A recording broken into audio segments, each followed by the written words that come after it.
photograph of Lee Harvey Oswald, which most people agree assassinated John F. Kennedy in 1963. And it shows Oswald in his backyard holding a rifle, a sidearm, and communist newspapers. This photograph was used by the Warren Commission as a piece of damaging evidence against Oswald because the rifle that he's holding in his hand is the same rifle that was used to kill Kennedy. In fact, this was such an incriminating photograph that Oswald himself, in 1963, said the photo's a fake. I don't know where you got that from. Now, over the last 50 years, there's been a lot of discussion about who was responsible and what parties were responsible for the assassination of John F. Kennedy. And there are many people out there, 80% of American people, by the way, who believe that there was a broader conspiracy responsible for Kennedy's assassination. And one of the linchpin pieces of evidence that people have used is purported inconsistencies in this photograph as evidence of a broader conspiracy. For example, people have argued that the lighting and the shadows in this photograph are inconsistent and physically impossible with the scene. And what I mean by the scene is that he's outdoors and the sun is illuminating him. So let's just take a minute to think a little bit about the lighting and the shadows in this photograph.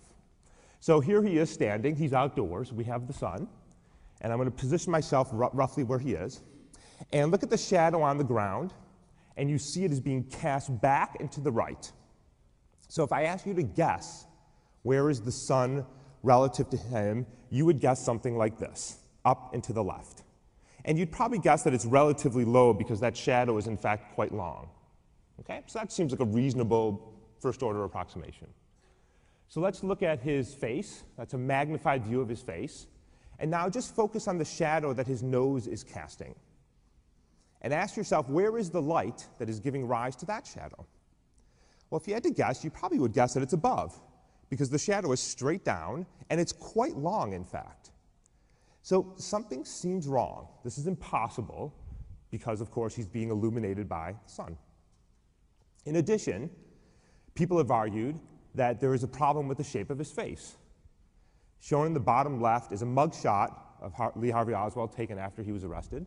And on the top is, again, the backyard photo. And you can see that on the bottom, his chin is quite narrow and tapered.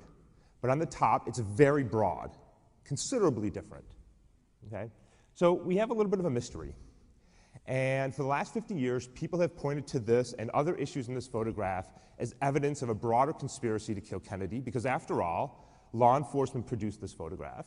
And if they went to the trouble of creating a fake photograph to frame somebody, you got to believe that there's something going on behind the scenes. Okay. So, I started the talk by saying we're not actually that good at this.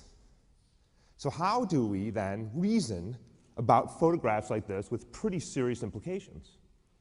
Well, to do so, I'm going to introduce some quantitative tools that we've developed in my lab here over the last 10 years that can help us reason quantitatively and critically and objectively about things like lighting and shadows. And then we'll come back to whether our intuition on this photograph is correct or not.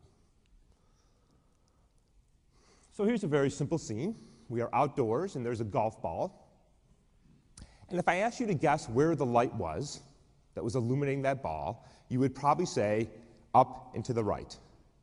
And why would you say that? You would say that because the top right part of the ball is bright, the bottom left part of the ball is dark, and there is a cast shadow being cast along the ground here, all evidence suggesting where the light is. Now, it turns out, because mathematics is so beautiful, we don't have to just guess. So, if you make some simplifying assumptions, you can write an expression, shown in the bottom left-hand corner, that describes how much light strikes a surface as a function of four things. Okay? Here are the four things. R, which is the reflectance or the color of the object, how much light is absorbed, how much light is reflected. N, termed the surface normal, is a vector or a line that points perpendicular to the surface. So for example, this is a nice little vector here. It's perpendicular to the surface. If I tilt the table, the vector goes with it. Okay? L, the direction to the light source, where is the dominant light, in this case the sun. And A, the ambient term, the amount of light that's just bouncing around it interreflected uniformly around everything. So we have a model that explains to us for any point on the object how much light strikes it. And here's the important intuition.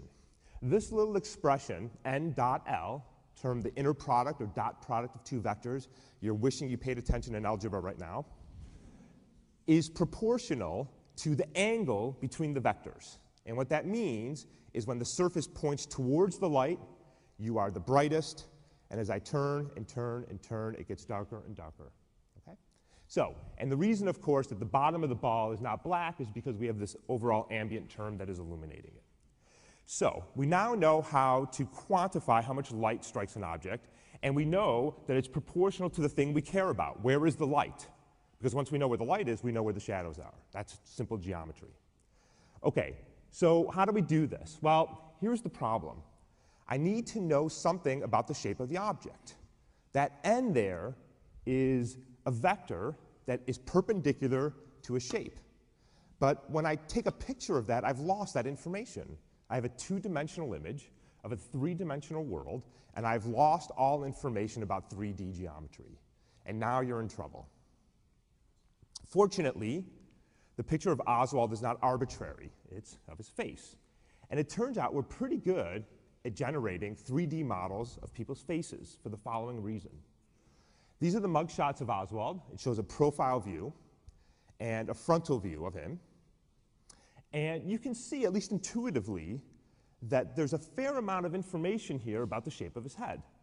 The side view tells you about how big his nose is, the shape of his chin, and the frontal view tells you about the spacing of the eyes, where the mouth is, where the nose is, the width and the height of the head. And it turns out, because heads are not completely arbitrary, they have a fairly consistent and reliable geometry, that you can take these two images and generate a 3D model of Oswald's head. So that's the 3D model we generated, and once we have that, we now have power. We now have those 3D surface normals, that red N, that I can put at any point on his face, and it tells me what the perpendicular point is on that object. And when I have that, I can tell you where the light was in the scene. And this is incredibly cool, because this photograph was taken in 1963, and I can tell you precisely where the light was relative to where Oswald was standing, and I can start to reconstruct and reason about the shadows and the lighting. So, on the left is the original Oswald backyard photo, and on the right is my less than stellar 3D rendering. It shows an arbitrary articulated body, a ground plane in gray. I have the post that's underneath the stairs and the back fence. And the reason why I'm not embarrassed to show this to you is because I don't care about making this for DreamWorks. What I care about is where is that shadow, right? So the way this scene is being illuminated is with the light direction that was estimated from that 3D model I just built. And what you can see is, in fact, the shadow on the ground agrees very nicely with the shadow on the left. So we got the position of the light right. But now here's the question. What does it look like under his nose? So here's the model on the right. Here is Oswald on the left. And you can see all kinds of spectacularly fascinating things. So first of all, look under the nose. There is that long, straight shadow that is, in fact, consistent with the shadow that you saw on the ground plane, much to one's surprise. You also see that the shadows under the eyes, under the lip, even along the neckline, are perfectly consistent with the estimated position of the light. So what at first appeared to be something that didn't really make sense in terms of the shadows and the lighting position is in fact perfectly fine and physically possible with a very simple light, the sun illuminating him. You don't have to do anything complicated. The failure was your brain does not know how to reason about complex geometry having to do with lighting and shadows from a single image, but here's the problem. Your brain doesn't know it's bad at it. And so you think something's wrong when in fact everything is fine. Okay, so what about the chin? On the top is Oswald in the mugshot, and on the top right is our 3D model. Focus on the chin. You see that our model captured very nicely that narrow chin. And on the bottom is what Oswald looked like in his backyard. And what you can see is that what appears to be a fat or broad chin is in fact only a shadow or a slight lighting gradient that is caused by the light in the scene. It's perfectly consistent. That is, that skinny little chin up there gives rise to that broad chin in the bottom. And you can go through and go through all of the purported evidence that people have argued is inconsistent in the photograph and show that, in fact, they're wrong, and that the failures are not unreasonable, by the way. It's reasonable to have thought what they did. It's just that our brain is not very good at processing certain aspects of photographs. Now, what's fascinating about this example is that it has been at least partially responsible for fueling decades-long conspiracy surrounding the assassination of a US president. So if you didn't think this mattered, it's wrong. It matters, and it matters in a serious way. And this is not an isolated example. We daily and on a routine basis look at photographs in the media having to do with conflicts around the world, and we try to reason and understand about what's happening in the world. We routinely use photographs in a court of law, whether it's a local level, a state level, or a federal level, to put people in jail for a very long time. And we routinely use photographs and video and audio to justify wars around the world that have serious implications for the entire planet. So photographs are ubiquitous. We're comfortable with them, and yet there are some significant failures that we have in reasoning about them in a quantitative and analytic way, and they have implications.